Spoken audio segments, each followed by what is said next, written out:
Hey. Hey guys, gals, and non-binary pals. It's me, your favorite high plant guy, Christopher. I'm here with Chance. Chance, say hello. Hey. Hi. Oh, whatever, he's occupied. So we're out here again in nature. Ooh, nature. Fun. And I'm here to talk about... I'm kind of spacing on what I was going to talk about. I'm here to talk about heretics, hypocrisy, and hysteria. So, ladies and gents, I guess we'll get into it. You know, it's per the usual of these things. You know, I'm walking the dog. And, yeah, so... I guess we'll start with heretics, or, you know, the heresy as they're described in the Bible, plural. You know, my younger school years, preschool, you know, kindergarten, preschool to 8th grade, I was at a Catholic elementary school in Ventura, California, at the San Buenaventura Mission Holy Cross Elementary School, which has since been turned into the Holy Cross STEM School, and they specialize on, you know, science and math and that kind of thing. At the time when I was there, it was just a general elementary school run by nuns and retired nuns in a building built in 1901, right next to the historic mission that was built in the 1700s, 1770, no, not 1776, but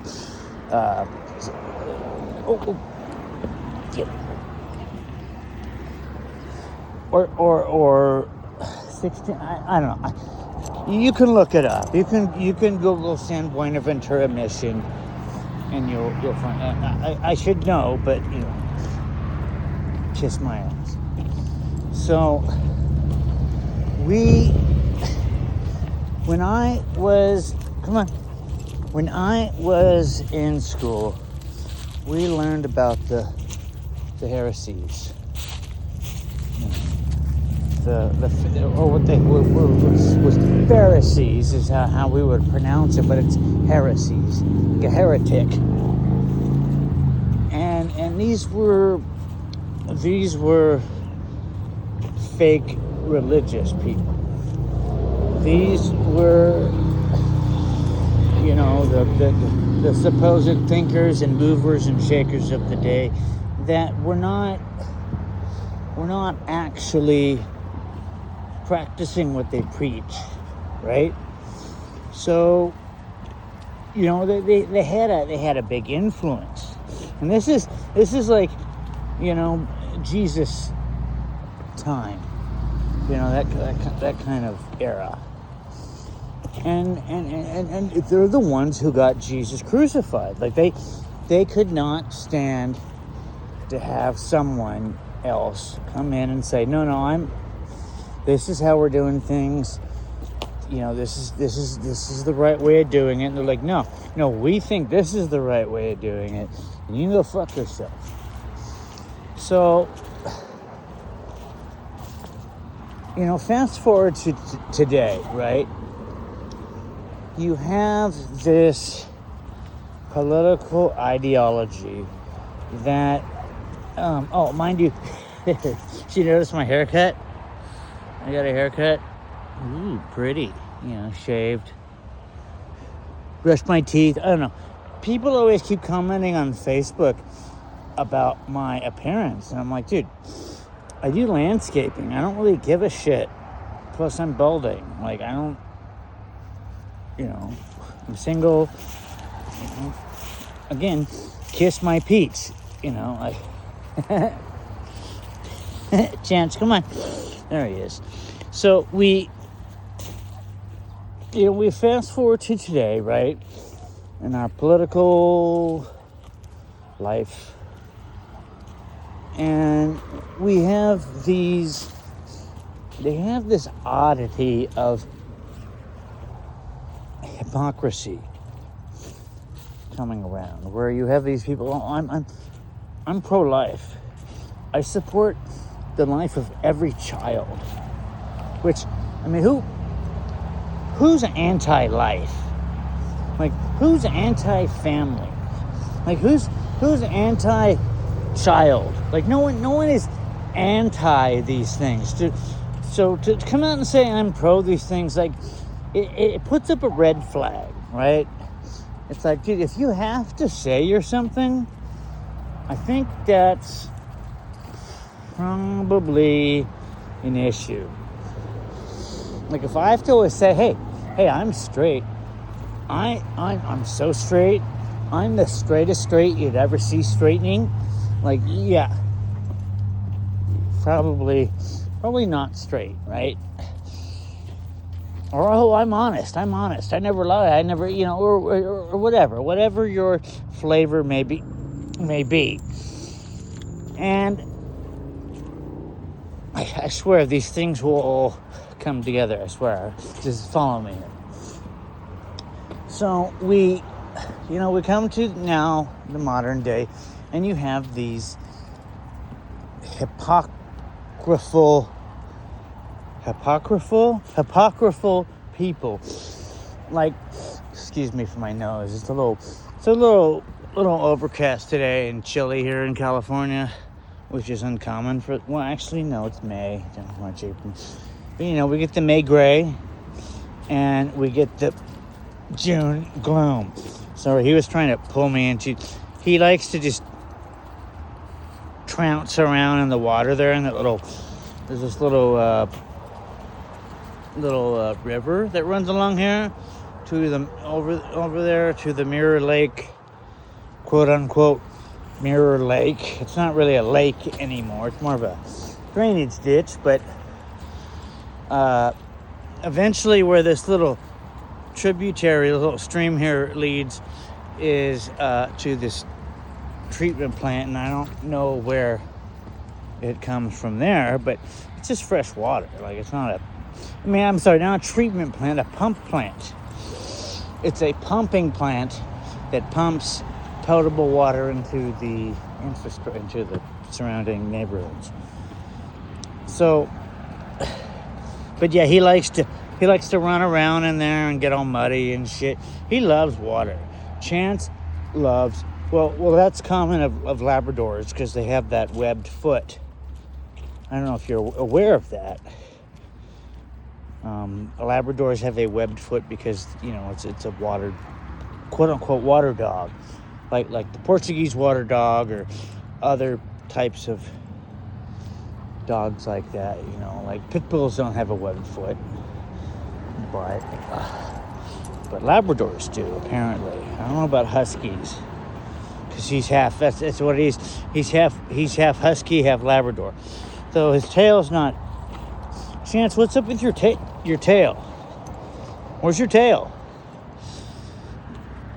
He does this sometimes when he's like thinking. If he's deep in thought or like focused on something. If he's like trying to focus on like something else, right? He puts his tail down. I think it's like a way of protecting himself. He'll put it back up in a bit. Because there it comes. Oh, there it goes. There's the tail. See how it comes up and loops around like that? It's the Husky. Anyway, so you have a lot of hypocrisy going on in government, in life, in business, what have you, religion. It's bound to happen. We're only human, right? So I would implore you to be hesitant to believe someone who is a yeah, excuse me again for my nose. I'm always having a running nose. But I would implore you to be hesitant to believe someone that is a hypocrite. Because if they're going to lie about, if they're going to be hypocritical, which is lying, more or less, about certain subjects, how do you know you can trust them for anything else? And this is the electoral dichotomy that I think is important to understand. There's like a sprinkler right there for some reason. I don't know where it came from, but there's probably going to be a big water mess somewhere. I do landscaping, by the way, at my day job, so I'm a little familiar with it. I don't know what it. He sees someone walking over there.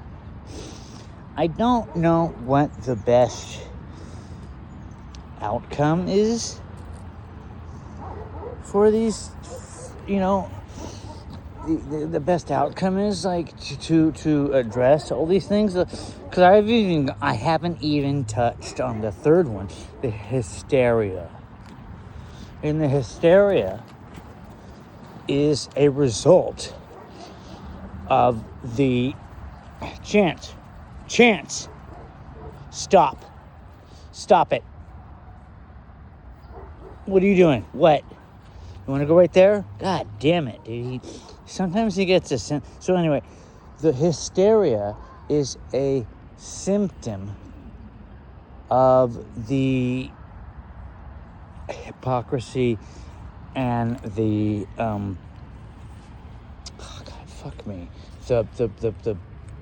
the heresy, the heretics, right?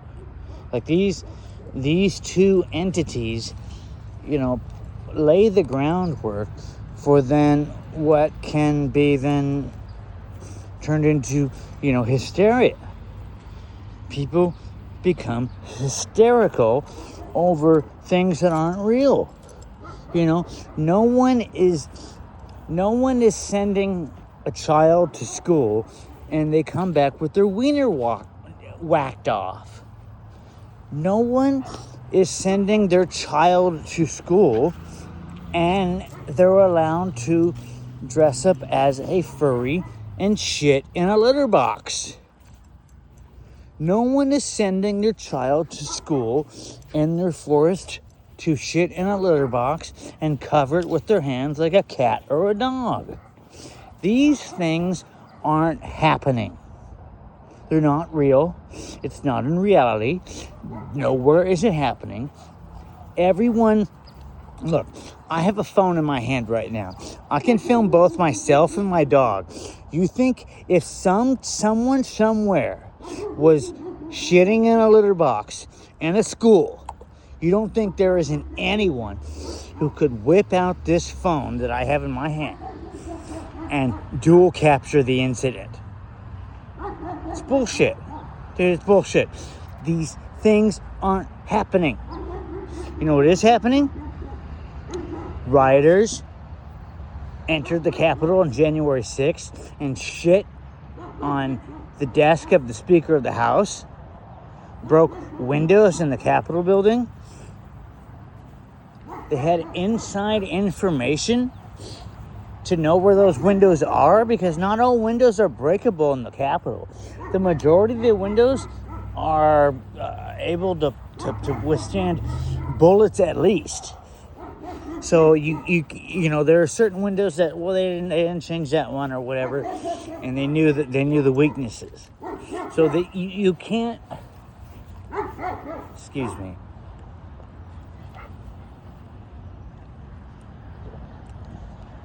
You cannot.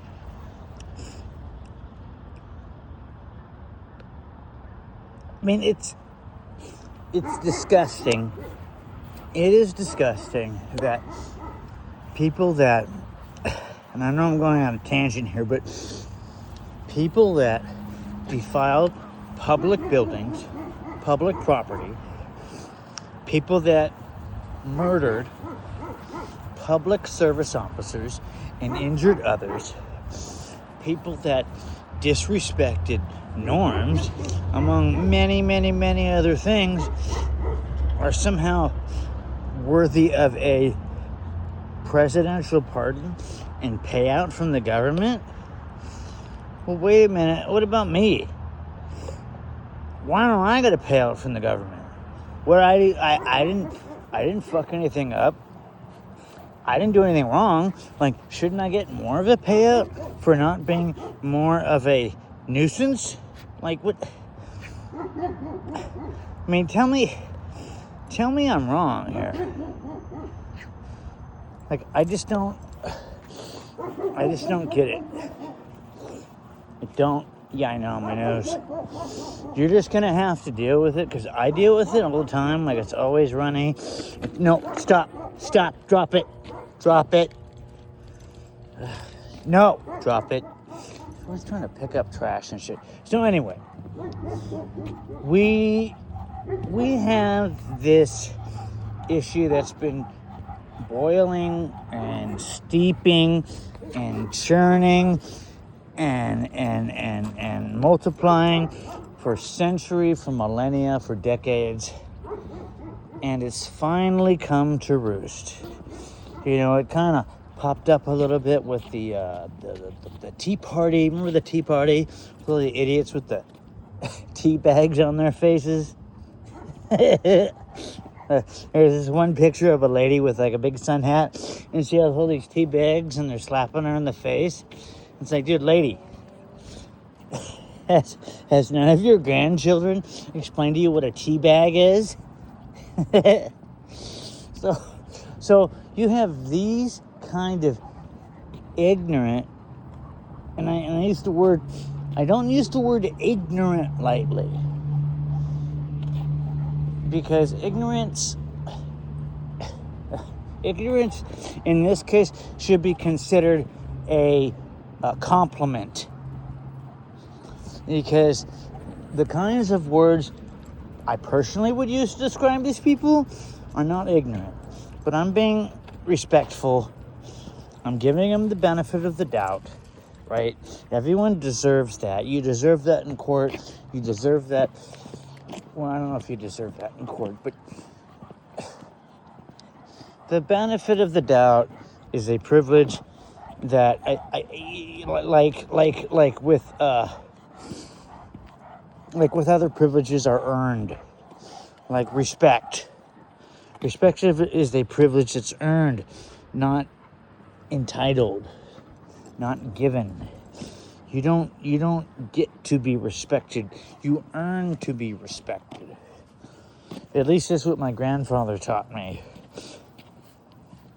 The World War II veteran and lifelong postal worker, and someone who lived a respectful life, raised 3 boys by himself after his wife was killed by a drunk driver, weeks after his 3rd son was born. Like, you can't.